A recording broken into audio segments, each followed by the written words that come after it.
चलिए स्टार्ट करते हैं। 25 तक हम लोग सॉल्व कर चुके थे, 25 तक हो गया था। अब नेक्स्ट है 26वां सवाल। 26वां सवाल है ट्रांसफार्मर के ओपन सर्किट टेस्ट में वाट मीटर क्या दर्शाता है। कई बार रिपीट हुआ। ट्रांसफार्मर के ओपन सर्किट टेस्ट में, ओपन सर्किट टेस्ट में कोर लॉस को टेस्ट करते हैं। तो कोर लॉस यानी हमारा क्या हो गया, आयरन लॉस। तो आयरन लॉस में जो वाट मीटर मेजर करके दिखाएगा, जो रीडिंग दिखाएगी, वो क्या हो जाएगा, आयरन लॉस होगा। ठीक है, ओपन सर्किट टेस्ट में। और शॉर्ट सर्किट टेस्ट में क्या होता, ये होता है कॉपर लॉस दिखाता। ठीक है, बिल्कुल सही जवाब दिया है। अगले सवाल की ओर बढ़ते हैं। अगला सवाल है ट्रांसफार्मर के किस वाइंडिंग में सप्लाई दिया जाता है। तो ट्रांसफार्मर के दो वाइंडिंग होंगे, एक प्राइमरी और एक सेकेंडरी। तो सप्लाई जो दिया जाता है वो दिया जाता है प्राइमरी वाइंडिंग में, और सेकेंडरी वाइंडिंग में क्या किया जाता है, उसमें लोड लगाया जाता है। बिल्कुल सही जवाब है और बिल्कुल आसान सवाल है। ठीक है, अगला सवाल है ट्रांसफार्मर की किस वाइंडिंग से लोड को नियोजित किया जाता है। लोड जो होता है सेकेंडरी वाइंडिंग में कनेक्ट किया जाता है और प्राइमरी में सप्लाई दिया जाता है। बिल्कुल इसका भी सही जवाब है। इसमें मुझे नहीं लगता इन दोनों में किसी को कोई परेशानी होगी। अगला सवाल है ट्रांसफार्मर के लघु परिपथ परीक्षण यानी शॉर्ट सर्किट टेस्ट में वाट मीटर क्या दर्शाता है। अभी अभी बताया शॉर्ट सर्किट टेस्ट में कॉपर लॉस को वाट मीटर जो रीडिंग दिखाएगा वो होगी कॉपर लॉस, लेकिन ओपन सर्किट टेस्ट में क्या होगा, आयरन लॉस। ठीक है, अगले सवाल की ओर बढ़ते हैं। अगला सवाल है ट्रांसफार्मर कोर सिलिकॉन इस्पात से क्यों बनाई जाती है। क्योंकि देखो जो ट्रांसफार्मर होती है, जो उसकी कोर होती है जिसके ऊपर वाइंडिंग किया जाता है, वो सिलिकॉन इस्पात की बनाई जाती है। क्योंकि इसमें हिस्टैरिसीस जो लॉस होती है वो देखो सिलिकॉन इस्पात से बनाई जाती है। ये जो उसको लैमिनेट भी किया जाता है। ठीक है, ताकि सिलिकॉन इस्पात में हिस्टैरिसीस लॉस कम हो, और लेमिनेशंस भी बनाई जाती है ताकि उसमें एडी करंट लॉस जो वो कम से कम हो। ठीक है, राइट आंसर दिया है इन्होंने। अगला सवाल है ट्रांसफार्मर का उपयोग किसके मान को परिवर्तित करने के लिए किया जाता है। तो ट्रांसफार्मर का उपयोग जो होता है, देखो हम ट्रांसफार्मर बेसिकली इसके डेफिनेशन में ही इसको हम समझ सकते हैं। देखो ट्रांसफार्मर स्टैटिक डिवाइस है, ये तो घूमती नहीं है, रोटेट करने वाली चीज है नहीं, एक जगह स्थिर रहती है। ये क्या करती है, वोल्टेज को कम या ज्यादा करती है, स्टेप अप या स्टेप डाउन करती है without changing any frequency. Frequency इसकी चेंज नहीं होती है। प्राइमरी में जो फ्रीक्वेंसी रहेगा सेकेंडरी में भी वही रहेगा, चाहे आप वोल्टेज कम लेके यूज कर रहे हो या ज्यादा लेके कर रहे हो। तो ये क्या करता है, वोल्टेज को कम या अधिक करता है, स्टेप अप करते हैं या फिर स्टेप डाउन करता है। तो ये चेंज क्या कर रहा है, किसमें, वोल्टेज में कर रहा है। तो इसका बिल्कुल सही जवाब दिया है। ट्रांसफार्मर का उपयोग वोल्टेज के मान को परिवर्तित करने के लिए किया जाता है। सही जवाब है। अगले सवाल की ओर बढ़ते हैं। अगला सवाल है ट्रांसफार्मर का प्रतिघात यानी रिएक्टेंस ज्ञात किया जाता है उसके किस चीज से। तो ट्रांसफार्मर का जो रिएक्टेंस होता है उसको जो फ्लक्स, जो लीकेज फ्लक्स होता है उससे ज्ञात किया जाता है। कितना फ्लक्स लीकेज हुआ उससे पता लगाते हैं कि उसमें कितना रिएक्टेंस है, यानी रिएक्टेंस ज्ञात करने का ये फॉर्मूला ही समझ लीजिए। ठीक है, बिल्कुल सही जवाब दिया इन्होंने। अगला सवाल है ट्रांसफार्मर की इफिशियंसी सामान्य तो होती है। देखो ट्रांसफार्मर जो होती है इसकी इफिशियंसी यानी दक्षता जो होती है सभी मशीन से अधिक होती है। आपका मोटर हो गया, जनरेटर हो गया, इंडक्शन मोटर हो गया, जितने भी सारे मशीन है उससे अधिक होती है ट्रांसफार्मर की इफिशियंसी। क्यों, क्योंकि इसमें जो होता है सभी पार्ट स्थैतिक होता है, स्थिर होता है, स्टैटिक होता है, कोई भी पार्ट मूवेबल नहीं होता है।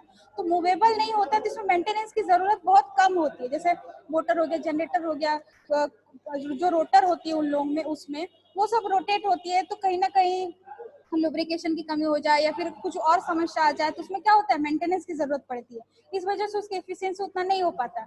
लेकिन ट्रांसफार्मर जो है उसकी एफिशिएंसी मैक्सिमम होती है 90 से 98%, और आइडल ट्रांसफार्मर में तो 100% हो जाती है क्योंकि उसमें कोई लॉस होती है नहीं। ये जो 98% है 2% लॉसेस में चली जाती है। ठीक है, तो सबसे अधिक इसी में होती है, ये चीज हमेशा याद रखना। अगले सवाल की ओर बढ़ते हैं। अगला सवाल है ट्रांसफार्मर की दक्षता उच्च होती है क्योंकि अभी अभी बताया ये स्टैटिक डिवाइस, इलेक्ट्रिकल डिवाइस जिसमें क्या होता है कि सभी पार्ट जो होते हैं एक जगह स्थिर रहता है।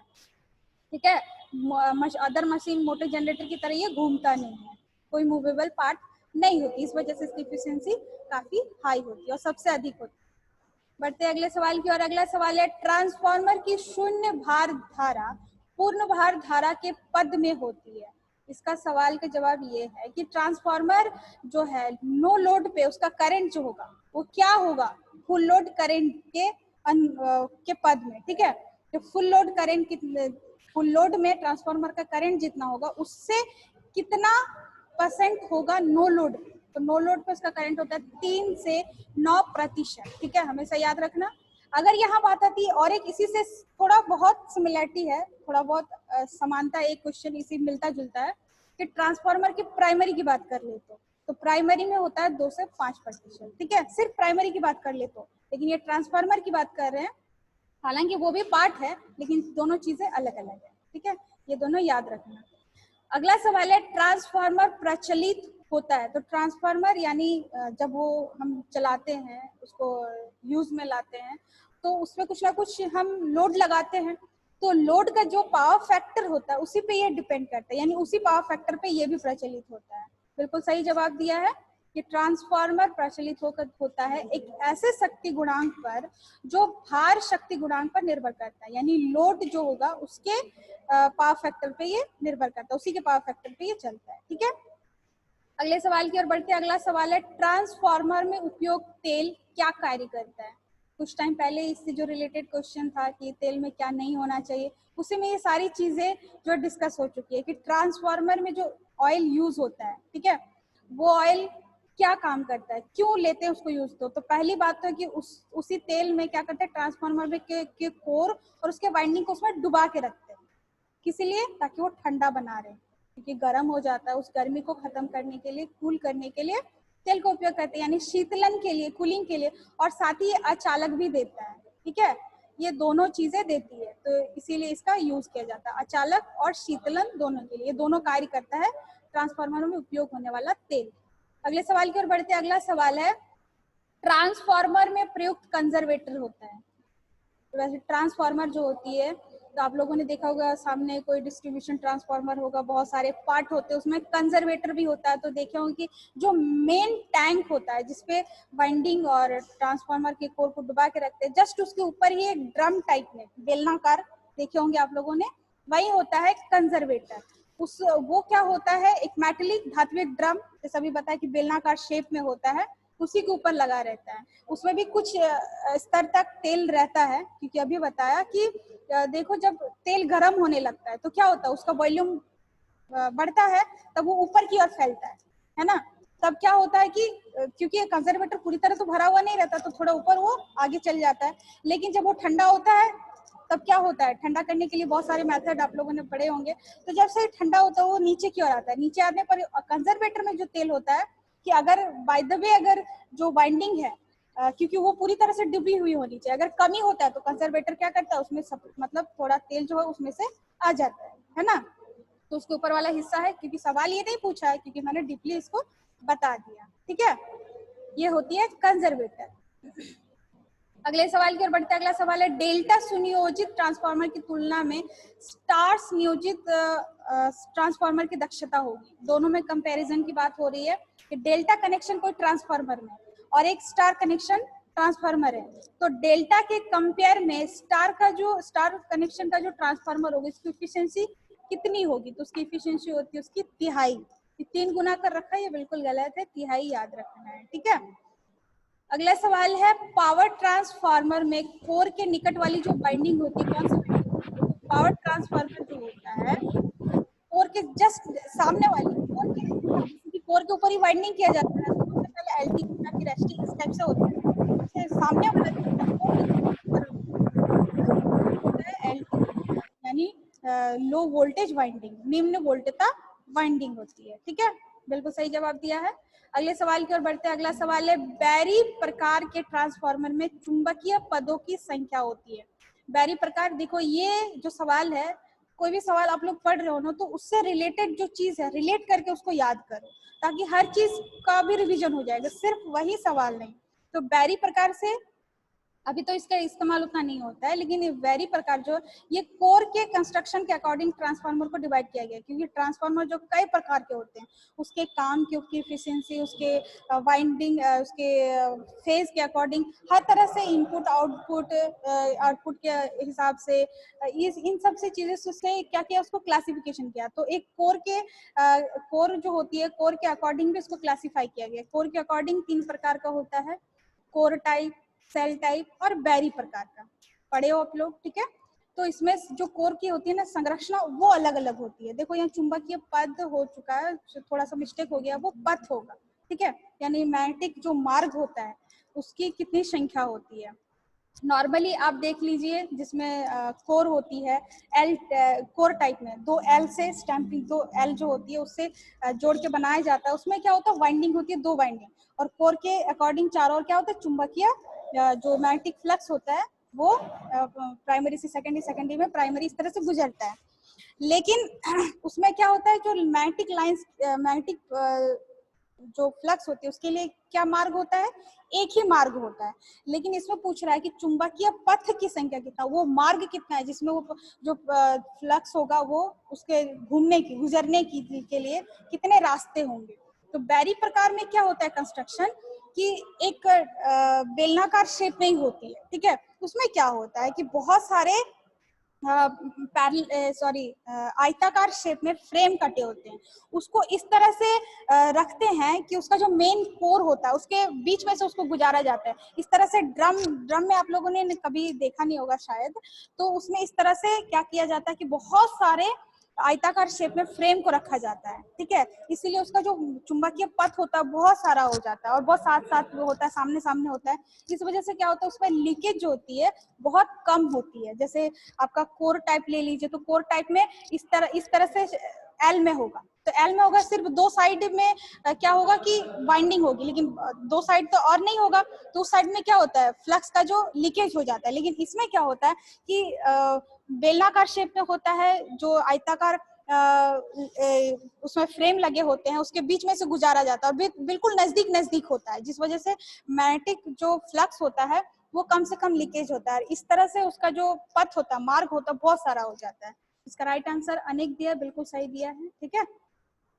अगला सवाल है, यदि किसी ट्रांसफार्मर की सेकेंडरी वाइंडिंग में लपेटों की संख्या दुगुनी कर दिया जाए और साथ ही प्राइमरी वोल्टता आधी कर दी जाए तो उसकी सेकेंडरी वोल्टता होगी। देखो इसमें सवाल जो है थोड़ा लॉजिक वाला है, आप लोग इसको कैलकुलेट भी कर सकते हो, ठीक है। क्या कह रहा है कि सेकेंडरी वाइंडिंग, प्राइमरी और सेकेंडरी है, सेकेंडरी में डबल कर दिया लेकिन प्राइमरी में हाफ कर दिया, पहले जितना था, ठीक है। अब क्या होगा कि उसके बाद पूछ रहा है कि सेकेंडरी में वोल्टेज जो होगी पहले जितनी थी अब कितनी होगी, चेंजेस के बाद, बाइंडिंग चेंजेस करने के बाद, ठीक है।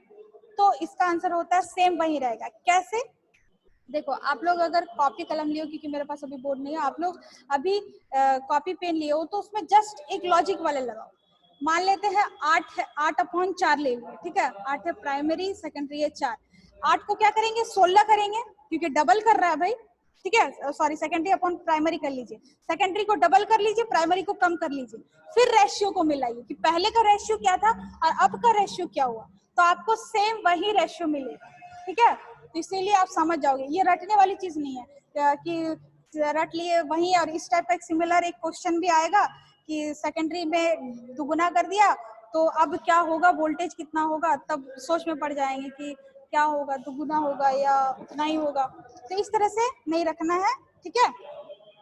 अगले सवाल की ओर बढ़ते हैं। अगला सवाल है, यदि 2 ट्रांसफार्मर की वोल्टता भिन्न हो और उनका समांतर क्रम में प्रचालन करना हो तो वे, देखो ट्रांसफार्मर, जब ट्रांसफार्मर का उपयोग जब हम क्या कर रहे हैं, इलेक्ट्रिकल पावर डिस्ट्रीब्यूशन के लिए, डिस्ट्रीब्यूशन ट्रांसफार्मर जो होती है, तो इलेक्ट्रिकल पावर क्या करता है, डिस्ट्रीब्यूशन कर रहा है।